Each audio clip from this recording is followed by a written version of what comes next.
사랑하는 한인연합교회 교우 여러분, 오늘은 6월 20일 오순절 후 네 번째 주일입니다. 그리고 오늘은 아버지의 날이기도 합니다. 모든 아버지들에게 하나님의 크신 격려와 위로가 가득하기를 바랍니다. 박정희 교우님께서 얼마 전에 따님인 유현자매 집으로 들어가셨습니다. 실은 유현자매와 사위인 리차드가 집마당에 어머니를 위한 작은 집을 새로 지어서 그곳으로 어머니를 모신 것입니다. 그리고 어제 교회에 새로운 생명이 탄생했습니다. 금년 초에 우리 교회에 새로 등록한 조상윤 양혜원 교우 가정에 아들이 태어났습니다. 작년부터 여러 가정에 우리 새로운 생명들이 태어났지요. 에드워드, 그다음에 유리, 그리고 제이콥, 그리고 금년에 태어난 윤희, 그리고 어제 태어난 현준이까지 모든 아기들이 요즘은 다 아들입니다. 우리 교회에 딸이 귀한 시대가 되었습니다. 새로 태어난 어린 생명들이 잘 자라나도록 교우들께서 많이 기도하여 주시기 바랍니다. 기도하겠습니다. 사랑이 많으신 하나님, 삶에 지치고 고단한 저희들에게 거룩한 주일을 허락해 주시고 주님의 품 안에서 예배드리며 영혼의 안식을 누리게 하시니 감사합니다. 예배하는 이 시간 저희의 목마른 영혼에 은혜를 더하시고 생명수 강가에서 쉼을 얻게 하여 주시옵소서. 세상과 나는 간 곳 없고 오직 구속의 주님 바라보는 은혜의 시간 되게 해 주시옵소서. 예수님 귀한 이름으로 기원하옵나이다. 아멘.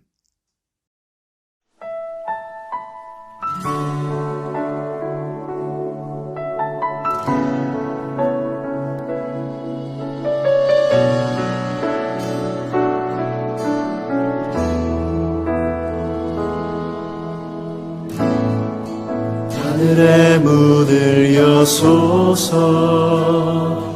이곳을 주목하소서. 주를 향한 노래가 꺼지지 않으니 하늘을 열고 보소서.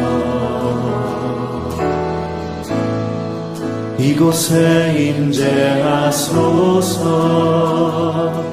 주님을 기다립니다. 기도의 향기가 하늘에 닿으니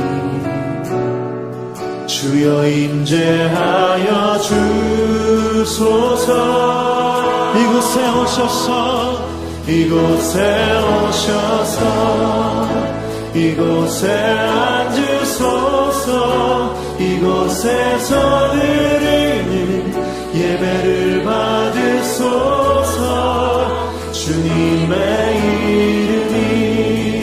주님의 이름만이 오직 주의 이름만 이곳에 있습니다.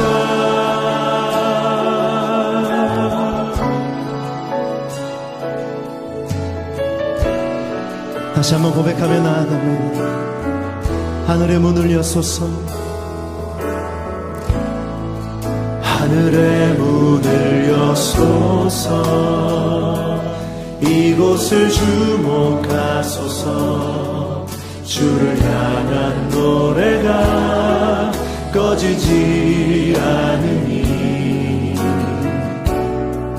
하늘을 열고 보소서. 이곳에 임재하소서. 주님을 기다립니다. 기도의 향기가 하늘에 닿으니 주여 임재하여 주소서.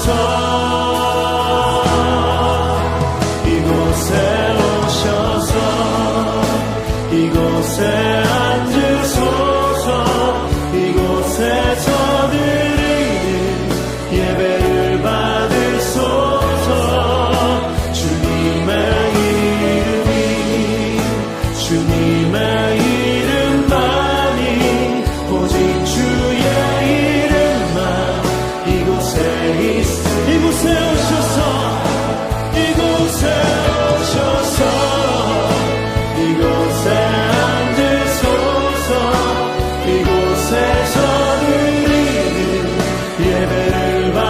받으소서.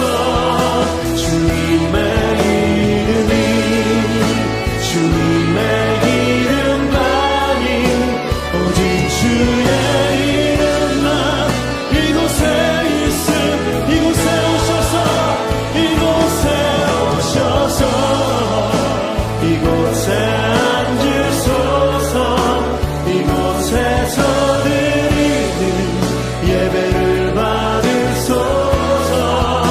주님의 이름이 주님의 이름만이 오직 주의 이름만 오직 주의 이름만 오직 주의 이름만 오직 주의 이름만 오직 주의 이름만 이곳에 있습니다.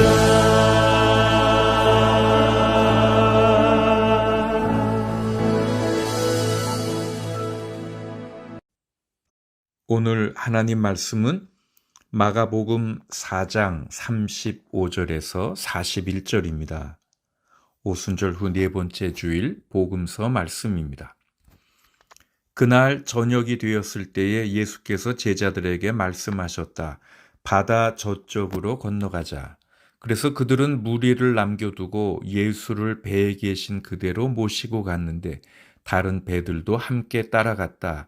그런데 거센 바람이 일어나서 파도가 배 안으로 덮쳐 들어오므로 물이 배에 벌써 가득 찼다. 예수께서는 고물에서 베개를 베고 주무시고 계셨다. 제자들이 예수를 깨우며 말하였다. 선생님, 우리가 죽게 되었는데도 아무렇지도 않으십니까?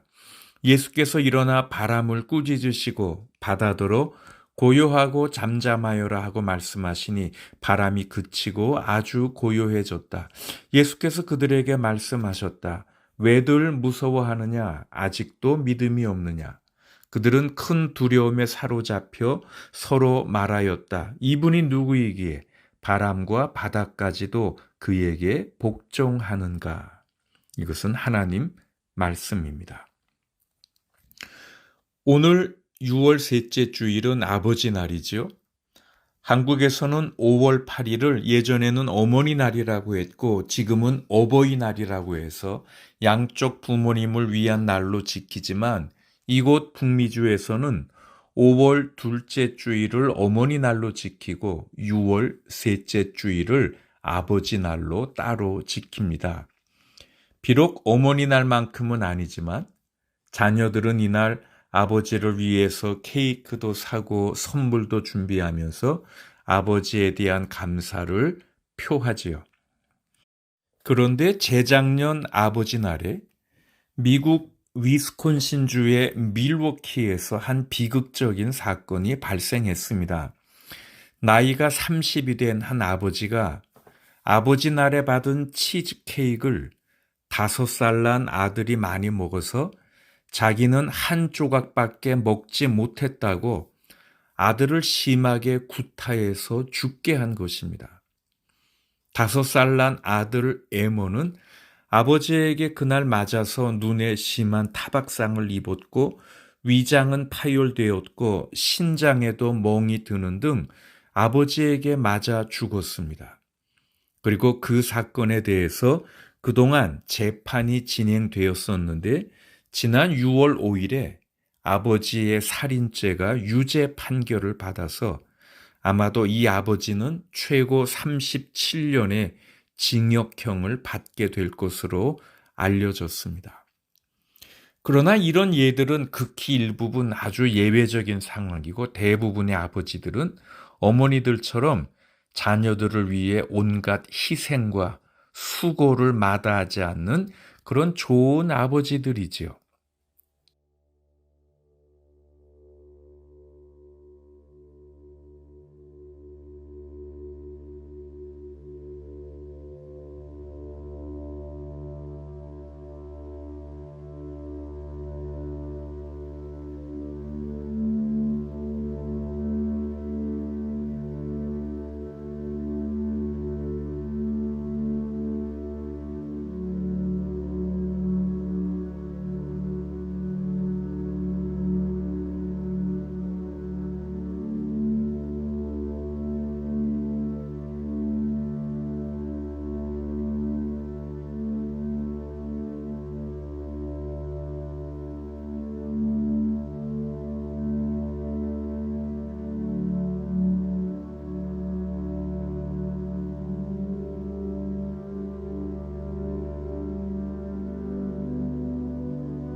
이런 아버지들을 사랑하시기 바랍니다. 그 사랑을 잊지 않길 바랍니다.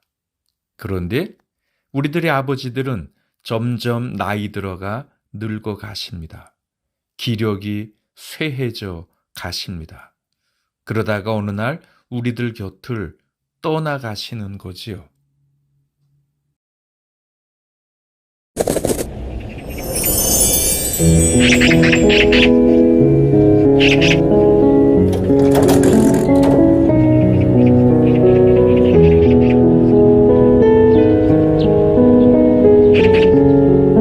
얘야, 저 새가 무슨 새냐?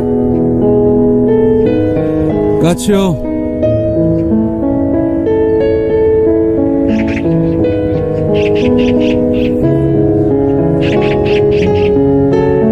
얘야, 저 새가 무슨 새냐? 까치라니까요.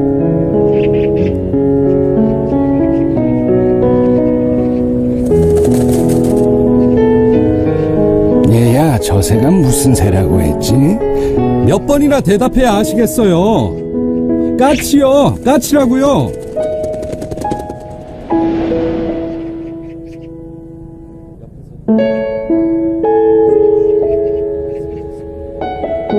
아범아, 너는 어렸을 때 저게 무슨 새냐고 100번도 더 물었다. 아빠, 저 새가 무슨 새예요? 까치란다. 까치요? 아빠, 저 새가 무슨 새예요? 까치야. 까치요? 그럴 때마다 아버지는 까칠한다, 까칠한다 몇 번이고 대답하시면서 말하는 이가 귀여워서 머리를 쓰다듬어 주셨지. 그래서 네가 말을 배울 수 있었던 거다.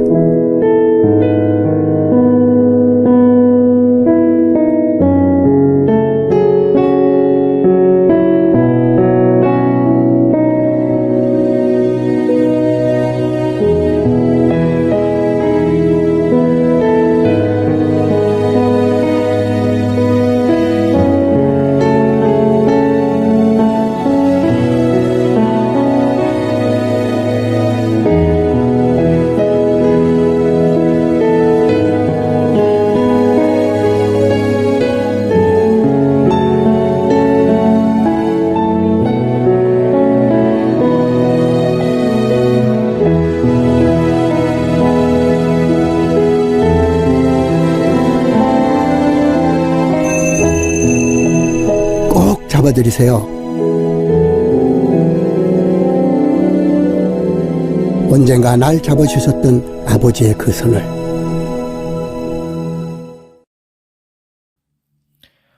혹시 여러분, 아버지가 가까이 계시다면 오늘 아버지 날에 가셔서 손을 꼭 잡아주시기 바랍니다.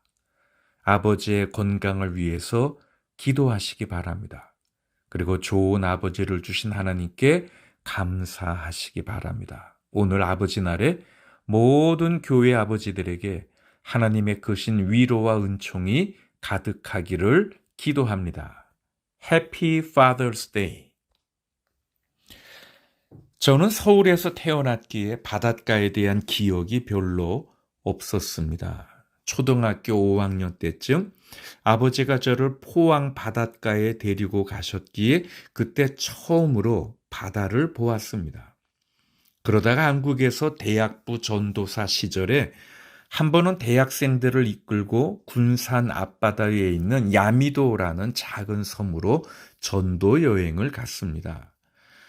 지금은 야미도가 새만금 사업으로 인해 육지와 육로로 연결되었지만 그때만 해도 배를 타고 들어가야 했습니다. 학생들은 배를 탄다는 것을 좋아했습니다. 그런데 모든 일정을 마치고 돌아오는 날에 큰 바람이 불었습니다. 그래서 하루를 그 섬에서 더 묵으면서 바람이 잠잠해질 것을 기다리다가 다음날 바람이 조금 가라앉아서 배를 타고 군산으로 나오게 되었습니다.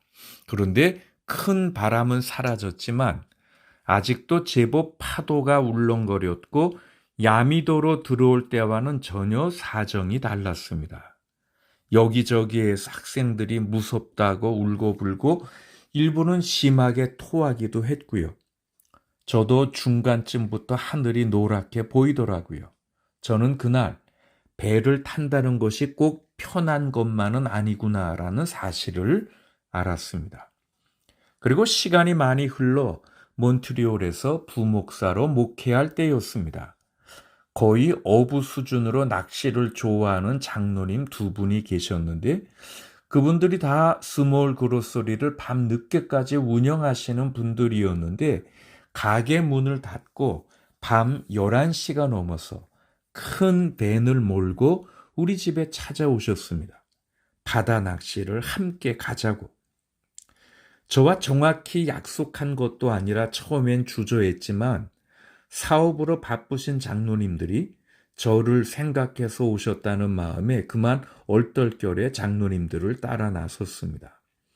저는 카고 밴 뒤에서 담요를 깔고 몇 시간째 누워서 왔는데 국경을 넘어 차가 밤새 달려 도착한 곳은 보스턴 근교의 한 작은 주차장이었습니다.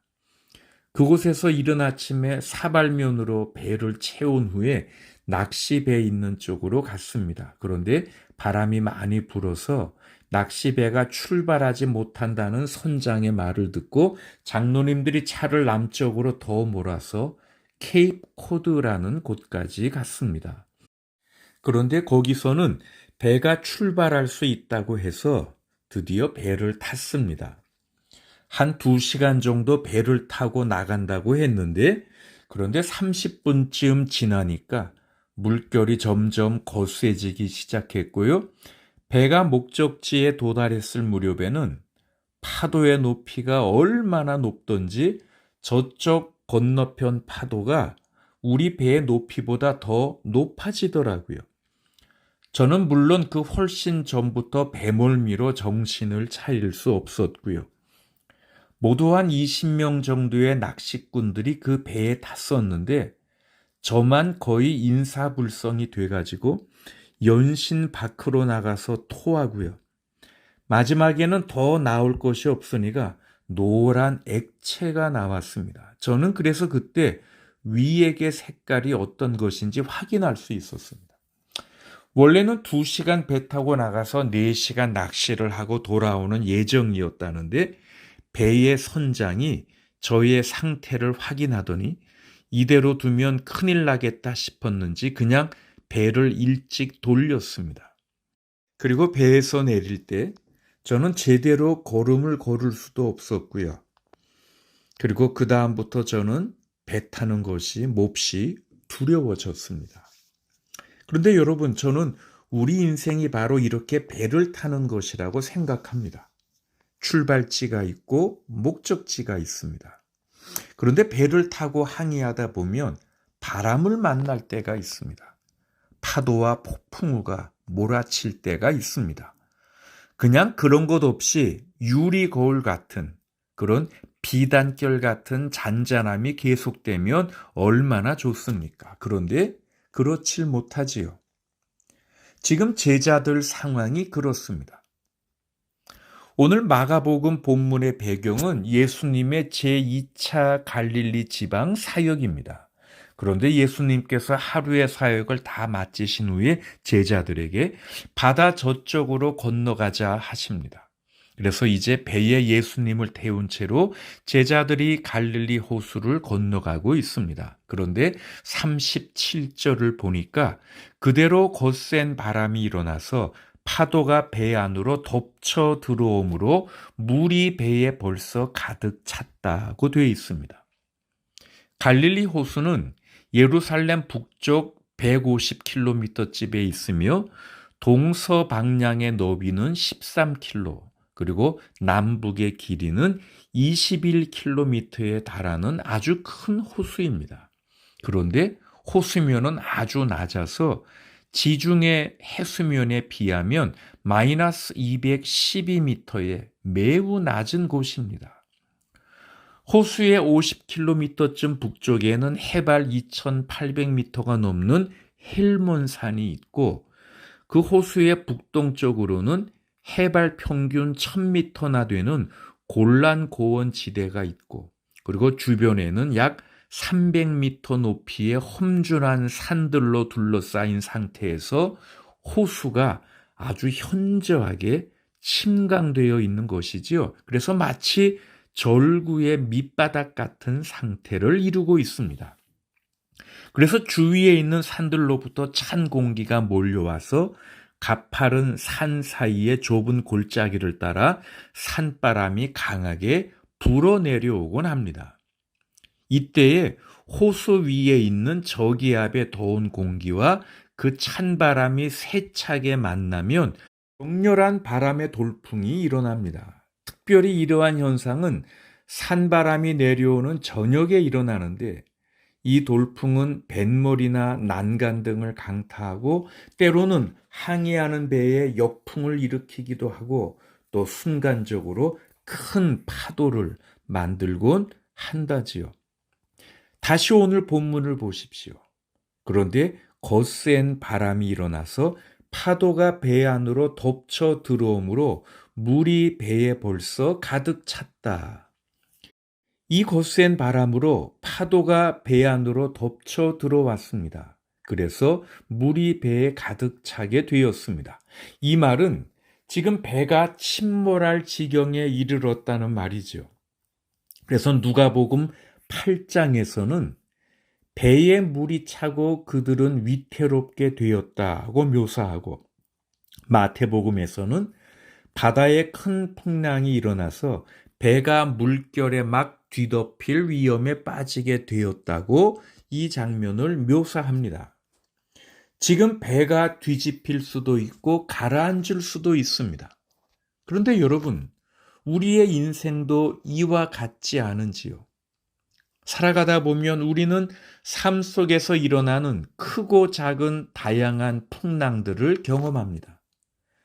그럴 때 내 힘으로 컨트롤할 수 있는 것도 있지만 내 힘과 능력으로 아무것도 할 수 없는 풍랑들도 너무 많이 있습니다. 오늘 본문의 제자들 중 일부는 이 갈릴리 바다에서 고기잡이 하던 어부들이었습니다. 그러니 당연히 이런 바람에 대해 잘 알고 있었을 뿐 아니라 대처하는 법도 잘 알고 있었을 것입니다. 그런데 이번 바람은 그들이 감당할 수 없는 것이었습니다. 극단적인 공포에 사로잡혔을 제자들의 모습을 상상해 볼 수 있지요. 여러분, 그렇습니다. 인생 항해길에 우리는 살아가면서 예상치 못한 아픔을, 예상치 못한 거센 바람을, 예상치 못한 수많은 문제들을 만나게 됩니다. 그런데 여러분, 지금 이 배에는 주님이 계십니다. 예수님이 계신 인생입니다. 그런데도 풍랑을 만납니다. 우리들이 얼핏 생각할 때 예수님을 모신 인생에는 어떤 어려움도 없어야 하는 것 아닌지요? 예수님 믿고 살아갈 때 예수님이 계신 배에는 풍랑이 일어나지 않아야 하는 것 아닙니까? 예수님만 계시다면 우리의 항해에는 아무런 문제가 발생하지 말아야 하는 것 아닙니까? 그런데 그렇지 않습니다. 예수님을 모시고 사는 사람에게도 풍랑은 일어납니다. 주님과 함께 걷는 인생길에도 거센 바람은 불게 마련입니다. 풍랑이 없는 인생은 없습니다. 아무 문제 없는 인생은 없습니다. 산다는 것은 많은 비바람, 풍랑 속을 통과한다는 것입니다. 그런데 오늘 본문에서 참 재미있는 것은 이렇게 폭풍이 몰아치는 바다 위에서 제자들이 두려움과 공포에 떨고 있을 때에도 예수님께서는 평안히 잠들어 계셨다는 사실입니다. 지금 배는 침몰 직전에 위태로운 상황입니다. 그런데 그런 상황에서도 예수님은 고물에서 베개를 베고 주무시고 계셨습니다. 자, 이런 예수님의 모습은 제자들의 모습과 얼마나 대조적인 모습인지요. 이렇게 주무시는 예수님의 모습은 하루 종일 무리들을 가르치시느라 너무 피곤하셨기 때문일 수도 있고, 또 다른 면으로 생각한다면 제자들의 믿음을 시험해 보시기 위한 곳으로도 생각해 볼 수 있습니다. 그런데 또 한편으론 이렇게 생각할 수도 있지요. 지금 주무시고 계시는 예수님께서는 풍랑을 만난 제자들에게 아무것도 도와주실 수 없는 연약한 분으로 보입니다. 마치 그것은 우리들에게 십자가에 달리신 주님의 모습을 생각나게 합니다. 풍랑 있는 바다에 떠있는 흔들리는 배 안에서 주무시고 계시는 예수님의 모습이나 십자가에 무기력하게 달리신 예수님의 모습은 다 비슷하게 보이지요. 그러나 우리는 십자가 그 이후의 사건을 알고 있습니다. 예수님의 부활이 있었습니다. 예수님의 영광된 승리의 부활이 있었습니다. 그러므로 사랑하는 교우 여러분, 살다 보면 지금 나 혼자만 이 고난을 당하는 것 같고 살아보겠다고 아우성치며 배에 찬 물을 빼내고 힘겹게 노를 젓고 있는 그곳에서 예수님께서 제자들에게는 아무 관심도 없으신 듯 깊은 잠에 빠져 계신 것처럼 지금 내가 겪고 있는 이 모든 상황에 주님은 아무런 관심도 없어 보이고 하나님마저 나를 버리신 것 같아 외로움과 괴로움이 더해가고 하나님이 야속하게 느껴질 때가 있겠지만 그러나 사랑하는 교우 여러분, 우리는 그럴 때일수록 더욱더 주님 앞으로 나아가야 하겠습니다. 오늘 폭풍 후 한복판에서 그래서 제자들은 주님 앞으로 나아갑니다. 그리고 주님을 흔들어 깨웁니다. 선생님, 우리가 죽게 되었는데도 아무렇지도 않으십니까? 선생님, 우리가 죽게 되었습니다. 주님 살려주십시오. 우리가 죽게 되었습니다. 그렇게 예수님을 흔들어 깨웁니다. 그렇습니다, 여러분. 똑같은 폭풍을 만나도 예수님을 모신 사람과 그렇지 않는 사람은 분명히 차이가 있습니다. 예수님이 없는 인생은 풍랑을 만날 때 도움을 구할 데가 없지요. 그런데 예수님을 모시고 사는 사람은 풍랑을 만날 때 도움을 요청할 분이 곁에 계십니다. 풍랑을 만난 사람은 무엇보다도 먼저 주님을 찾아야 합니다. 자, 39절을 보십시오. 예수께서 일어나 바람을 꾸짖으시고 바다더러 고요하고 잠잠하여라 하고 말씀하시니 바람이 그치고 아주 고요해졌다. 그렇습니다. 능력의 주님이 그 배 안에 계셨습니다. 여러분, 능력의 주님이 그 배 안에 계셨다는 게 얼마나 다행스러운 일인지요. 사랑과 능력의 주님이 우리들 인생 항해 여정에 우리와 함께 하신다는 것이 얼마나 감사한 일입니까? 우리 인간의 눈으로 볼 때 그냥 주무시는 주님, 아무 도움도 주지 못하실 모습이었지만 그분은 우리를 구원할 구세주로 거기 계셨습니다. 하늘과 땅의 권세를 가진 주님이 무덤에서 부활하셨을 때 인간의 근본적인 문제가 모두 해결되었듯이 지금 예수님이 일어나셨을 때 폭풍의 바다는 일순간에 잠잠해졌습니다. 오늘 성경은 고요하고 잠잠하여라 하고 말씀하시니 바람이 그치고 아주 고요해졌다라고 말해주고 있습니다. 능력의 주님이 말씀하시니 바다도 잠잠하며 대자연도 주님의 권능 앞에 순종합니다. 여러분, 오늘 이 복음서를 기록한 마가는 4장에 들어와서 1절에서 34절까지 예수님의 가르침을 길게 소개하고 있습니다. 예수님은 씨 뿌리는 사람의 비유를 시작으로 해서 등불의 비유, 스스로 자라는 씨의 비유, 그리고 겨자씨 비유를 말씀하시고 가르침을 주셨습니다. 마가는 이렇게 긴 예수님의 가르침 후에 그런데 갑작스럽게 분위기를 전환합니다. 그래서 이제 예수님의 이적에 관한, 권능에 관한 내러티브를 시작합니다.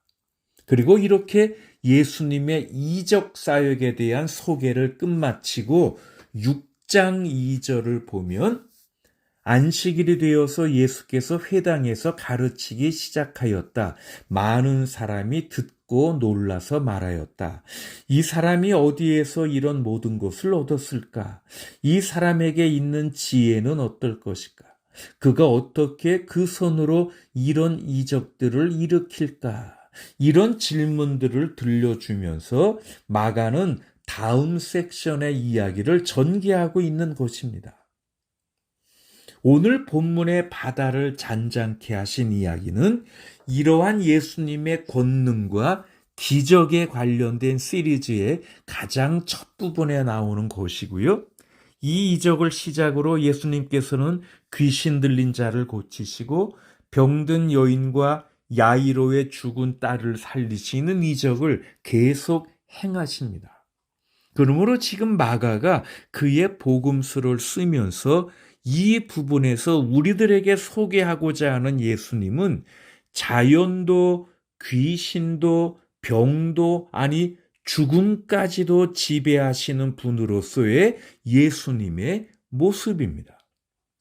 여러분, 그렇습니다. 오늘 마가복음이 우리가 알기를 바라는 예수님은 자연도 주관하시고 섭리하시는 분이십니다. 아니, 모든 것을 행하실 수 있는 전능하신 분이십니다. 바다를 잔잔케 하시는 분이십니다. 우리 인생의 풍랑이 일 때 그것을 고요케 해 주실 수 있는 분이십니다. 우리가 그분 앞에 나아가 주님 나를 도와주십시오 부르짖을 때 능하신 손으로 우리를 도우시는 분이십니다. 마가는 당시 박해당하고 고난당하고 있는 로마의 그리스도인들이 예수님에 대한 이런 사실을 깨닫고 그 예수님을 믿고 신뢰하면서 모든 어려움과 고난을 극복해내기를 원했을 것입니다. 그리고 오늘 우리들도 예수님께 대한 이런 믿음 갖기를 바랬을 것입니다. 여러분, 우리 인생에는 끊임없는 풍랑이 일어납니다. 예수님을 모시고 살아가는 우리들에게도 이것은 예외가 아닙니다. 그런데 우리는 그 풍랑을 잔잔케 하실 수 있는 분이 함께 있습니다. 이제 우리에게 중요한 것은 그분을 믿는 믿음으로 인생 항해를 하는 것입니다. 여러분, 인생의 위기가 닥칠 때마다 주님을 부르고 찾으십시오. 주님, 우리가 죽게 되었습니다. 외치시기 바랍니다. 아무리 큰 풍랑이 일어나도 주님이 곁에 계심을 믿고 흔들리지 않는 믿음으로 주님께 간구하시기 바랍니다. 예수 그리스도가 함께 계시는 이상 우리는 아무것도 두려워할 필요가, 아무것도 염려할 필요가 없습니다. 예수님의 권세가 미치지 않는 영역이라곤 단 한 군데도 존재하지 않습니다. 어떤 큰 풍랑 속에서도 예수 그리스도께서 우리들과 함께 계신다는 사실을 늘 명심하시고 그 주님을 믿는 믿음으로 사시기를 예수님의 이름으로 축원합니다.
사랑의 하나님, 인생 항해길에서 큰 폭풍우를 만나곤 합니다.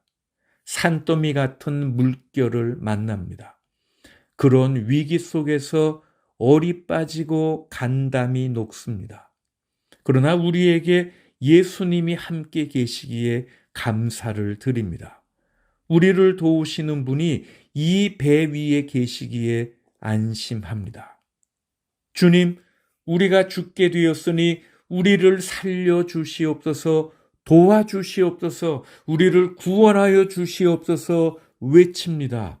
우리의 간절한 간구를 들으시고 폭풍우를 잔잔케 하시옵소서, 고요해지게 해 주시옵소서. 그러나 그리 아니하실지라도, 내 소원대로 내 뜻대로 되지 않을지라도 우리는 주님을 계속 의지할 것입니다. 계속 신뢰할 것입니다. 하나님의 자비와 하나님의 선하심을 믿기 때문입니다. 우리가 비록 다 이해하지 못해도 나를 가장 좋은 길로 인도하시려는 하나님의 그 마음을, 그 사랑을 알기 때문입니다. 이제 우리의 남은 여정을 우리와 함께 하시는 예수 그리스도를 더욱 믿고 의지하는 마음으로 살아가기로 결심합니다. 천지 만물을 주관하시고 다스리시는 주님께서 우리를 도우시고 발걸음을 인도하여 주시옵소서. 우리의 믿음이 더욱 깊어지게 하시고 주를 믿으며 살아가는 이 삶의 기쁨과 영광을 매일매일 감사하며 살아가게 하시옵소서. 아버지 날입니다. 모든 아버지들을 격려해 주시옵소서. 가정을 믿음과 사랑으로 이끌지 못한 모든 잘못들을 용서해 주시고 하나님이 세우신 제사장의 사명을 다하며 하나님 아버지의 마음과 사랑을 가정에 보여주는 훌륭한 믿음의 가장들이 되게 하여 주시옵소서. 아버지의 역할까지 감당하는 어머니들이 있습니다. 위로해 주시고 힘 주시고 하나님의 은혜와 긍휼로 가정을 이끌어갈 때 놀라운 사랑의 역사와 기쁨과 기적들이 일어나게 해 주시옵소서. 새로 태어난 어린 생명이 있습니다. 가정에서 하나님을 배우고 믿음이 자라나도록 부모에게 지혜와 믿음을 더하시고 가정의 자랑과 기쁨이 되는 아들, 행복의 근원이 되는 아들이 되게 하여 주시옵소서.